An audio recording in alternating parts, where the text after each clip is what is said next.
अस्सलामुअलैकुम viewers, welcome to Saira Noori channel.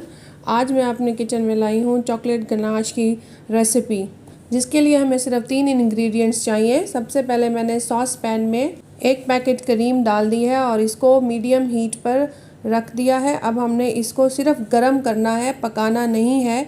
जब cream गर्म हो जाए तो हमने चूल्हे की आग बंद कर देनी है। अब क्रीम गर्म हो चुकी है और थोड़ी सी पतली भी हो गई है, तो अब चूल्हे की आग बंद कर देंगे और क्रीम को उतार लेंगे। मैंने एक डार्क चॉकलेट बार ली है और उसको 1 कप चॉकलेट ग्रेट कर लिया है और उसको बोल में डाल लिया है।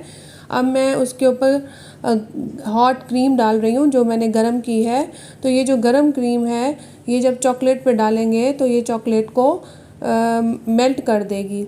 अब मैं इसमें 1 टेबलस्पून बटर डाल रही हूँ। बटर डालने से चॉकलेट गनाश में बहुत ही अच्छी सी शाइनिंग आ जाएगी और ये देखने में बहुत ज़्यादा अच्छा लगता है। अब हमने इसमें मुसलसल आराम से हल्के हाथों से चम्मच चलाना है। आप इसके लिए स्पैचुला भी ले सकती हैं और इसको उस वक्त तक मिक्स करना है जब तक ये क्रीम की सफ़ेद लाइंस जो हैं वो ख़त्म ना हो जाएं, और बहुत आराम से आहिस्ता से इसको हमने मिक्स करते रहना है।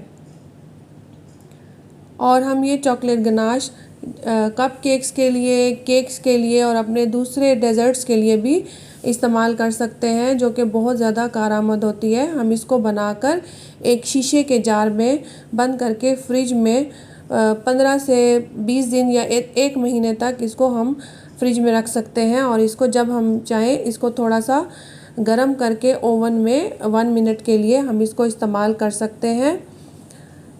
हमारी गनाश यहाँ पे रेडी हो चुकी है, अच्छी तरह से मिक्स हो चुकी है। अब हम इसको इस्तेमाल कर सकते हैं। अगर आपको मेरी रेसिपी अच्छी लगी हो तो मेरे चैनल को सब्सक्राइब कर दें और मेरी रेसिपी को लाइक कर दें।